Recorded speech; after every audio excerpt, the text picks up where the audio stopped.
সুপ্রিয় দর্শক, এই মুহূর্তের সবথেকে বড় খবর দর্শক, এবার আরজি কর কাণ্ডে একেবারে সরাসরি সুপ্রিম কোর্টের হস্তক্ষেপ।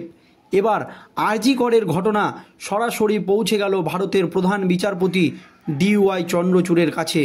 সূত্র মারফত কিন্তু এমনই একটি খবর উঠে এসেছে। কি জানিয়েছেন সুপ্রিম কোর্টের প্রধান বিচারপতি এবং বড়সড় পদক্ষেপ তিনি নিয়েছেন, জানাবো আজকের এই প্রতিবেদনে।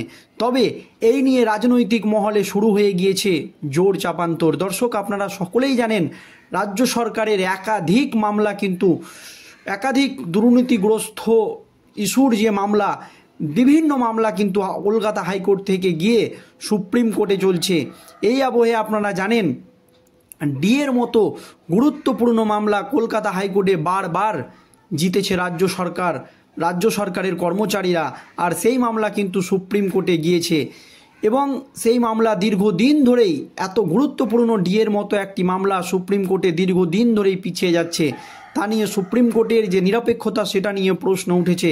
এছাড়াও আপনারা জানেন লোকসভা নির্বাচন চলাকালীন কলকাতা হাইকোর্টের একটি মাত্র রায়ে এই রাজ্যের 25 থেকে 26 হাজার যোগ্য অযোগ্য শিক্ষক শিক্ষিকার চাকরি বাতিল হয়ে যায় এবং সেই মামলায় কলকাতা হাইকোর্টের রায়কে চ্যালেঞ্জ করে মুখ্যমন্ত্রী মমতা বন্দ্যোপাধ্যায় সরাসরি সুপ্রিম কোর্টের দ্বারস্থ হয়।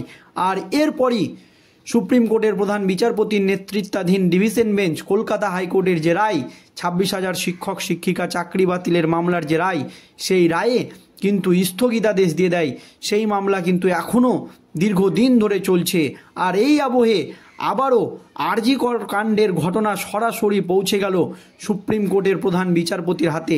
এমনই একটি গুরুত্বপূর্ণ তথ্য আমাদের হাতে উঠে এসেছে। দর্শক, কি জানিয়েছেন সুপ্রিম কোর্টের প্রধান বিচারপতি এই মামলা নিয়ে, জানাবো আজকের এই প্রতিবেদনে। তবে দর্শক, আপনারা সকলেই জানেন এই আরজি কর কাণ্ডে মহিলা চিকিৎসকের মৃত্যুর ঘটনায় রাজ্য রাজনীতি একেবারে তোলপাড়। গোটা দেশ জুড়ে উঠেছে নিন্দার ঝড়। এমনকি রাজ্যের পুলিশের বিরুদ্ধে এই আরজি কর কাণ্ডের যে তথ্য প্রমাণ, তা লোপাট করার অভিযোগ সামনে এসেছে। তা নিয়ে রাজ্যের আইন শৃঙ্খলা নিয়ে প্রশ্ন তুলে দিয়েছিলেন কলকাতা হাইকোর্টের প্রধান বিচারপতি TS শিবাজ্ঞানাম এবং রাজ্য সরকারকে তীব্র ভৎসনা করেছিলেন এবং রাজ্যের পুলিশের যে বিচার প্রক্রিয়া, তা নিয়ে তিনি তীব্র ক্ষোভ প্রকাশ করেছিলেন এবং জানিয়েছিলেন যে কেন রাজ্যের পুলিশ এই মহিলার যে মৃত্যু বা মহিলা চিকিৎসকের যে মৃত্যু, সেটাকে কেন প্রথমে আত্মহত্যা বলা হলো, তা নিয়ে কিন্তু প্রশ্ন তুলে দিয়েছিলেন কলকাতা হাইকোর্টের প্রধান বিচারপতি TS শিবাজ্ঞানাম। এরপরই রাজ্য সরকারকে তীব্র ভৎসনা করে কলকাতা হাইকোর্টের প্রধান বিচারপতি সেই মামলার তদন্তভার কলকাতা পুলিশের হাত থেকে তুলে CBIয়ের হাতে দেওয়া হয়। এরপরই তেড়ে ফুঁড়ে অ্যাকশন শুরু করেছে কেন্দ্রীয় তদন্তকারী সংস্থার CBI এর আধিকারিকরা। এই আবহে কলকাতা হাইকোর্টের প্রাক্তন অধ্যক্ষ, যাকে একবারও কলকাতা পুলিশ ডেকে তলব করেনি, তাকে প্রায় শুক্রবার থেকে শনিবার পর্যন্ত টানা 23 ঘন্টা জেরা করেছে। এরপর আজ রবিবারও তাকে কিন্তু জেরা করা হচ্ছে। আর এই আবহে আরজি কর কাণ্ড নিয়ে সুপ্রিম কোর্ট থেকে এলো বড় সড়ো আপডেট।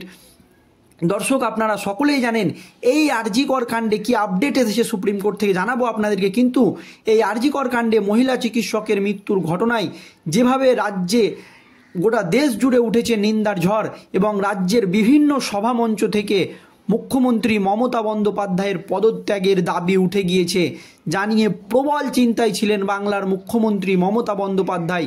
এই আবহে দলের অন্দরেই শুরু হয়ে গিয়েছে গোষ্ঠীদ্বন্দ্ব। এই আরজি কর কাণ্ড নিয়ে দলের অন্দরেই, তৃণমূলের অন্দরেই কিন্তু গোষ্ঠীদ্বন্দ্ব শুরু হয়ে গিয়েছে। মুখ খুলেছেন তৃণমূলের হেভিওয়েট সাংসদ সুখেন্দু শেখর রায় এবং মুখ খুলেই তিনি বিস্ফোরক মন্তব্য করেছিলেন, জানিয়ে তীব্র বিড়ম্বনায় পড়েছিলেন বাংলার মুখ্যমন্ত্রী মমতা বন্দ্যোপাধ্যায়। তার পরপরই মুখ খুলে বিস্ফোরক মন্তব্য করেছিলেন আরজি কর কাণ্ডের প্রাক্তন ডাক্তার, আপনারা জানেন রাজ্যসভার প্রাক্তন সাংসদ, তিনিও মুখ খুলে একেবারে বিস্ফোরক মন্তব্য করেছিলেন। সেই জন্য তাকে বা শান্তনু সেনকে, আপনারা জানেন তিনি রাজ্যসভার প্রাক্তন সাংসদ, তাকে কিন্তু দল থেকে বহিষ্কার করে দেওয়া হয়। এরপরই রাজ্যের আইন শৃঙ্খলা নিয়ে বা এই আরজি কর কাণ্ডে ভুল হয়েছে বলে এমনই মন্তব্য করেছিলেন তৃণমূলের বর্তমান মুখপাত্র কুণাল ঘোষ। জানিয়ে তীব্র বিড়ম্বনায় পড়েছিলেন মুখ্যমন্ত্রী মমতা বন্দ্যোপাধ্যায়। সূত্র মারফত জানা যাচ্ছে বা রাজনৈতিক বিশেষজ্ঞদের একাংশ মনে করছিল যে এই আরজি কর কাণ্ডে মুখ্যমন্ত্রী মমতা বন্দ্যোপাধ্যায় দলের অন্দরেই কোণঠাসা হতে শুরু করেছে, এই খবর কিন্তু উঠে আসছিল। দর্শক, এই আবহে বিভিন্ন রাজনৈতিক সভামঞ্চ থেকে শুরু করে বিভিন্ন ডাক্তারি যে সভামঞ্চ, সেখান থেকে উঠে আসছিল মুখ্যমন্ত্রী মমতা বন্দ্যোপাধ্যায়ের পদত্যাগের দাবি। আর এই আবহে সুপ্রিম কোর্টের একেবারে এই আরজি কর কাণ্ডে সরাসরি হস্তক্ষেপ জানিয়ে রাজনৈতিক মহলে শুরু হয়েছে জোর জল্পনা। কি জানিয়েছেন সুপ্রিম কোর্টের প্রধান বিচারপতি DY চন্দ্রচূড় এই আরজি কর কাণ্ড নিয়ে?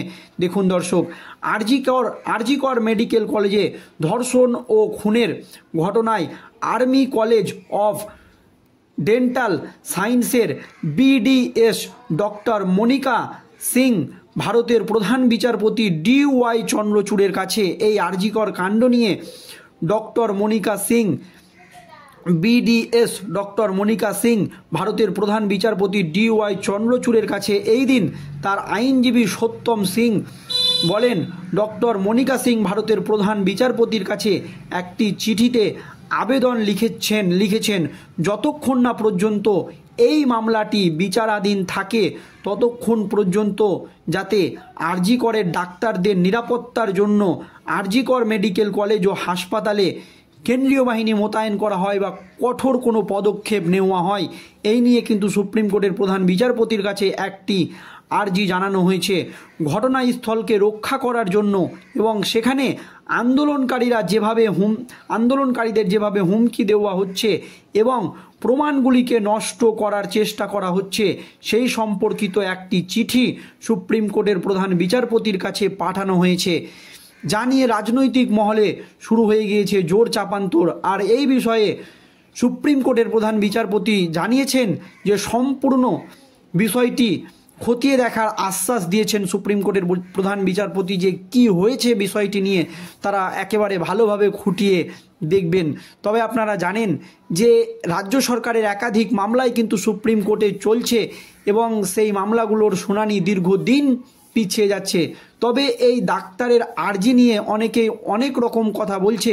সেক্ষেত্রে যদি সুপ্রিম কোর্টে এই মামলা যায় তাহলে কি আবারও এর তদন্ত দীর্ঘায়িত হবে, তা নিয়ে একটি প্রশ্ন দর্শক রাজনৈতিক মহলে উঠে গিয়েছে। তবে এই নিয়ে আপনাদের মতামত অবশ্যই কমেন্ট বক্সে জানাবেন যে কলকাতা হাইকোর্টের নির্দেশে CBI যে তদন্ত চালিয়ে যাচ্ছে সেটাই ঠিক, নাকি এখানে সুপ্রিম কোর্টের হস্তক্ষেপ বা প্রধান বিচারপতির হস্তক্ষেপ প্রয়োজন। এই নিয়ে আপনাদের মতামত অবশ্যই কমেন্টে জানাবেন। ভিডিওটি শেষ পর্যন্ত ধৈর্য সহকারে দেখার জন্য ধন্যবাদ।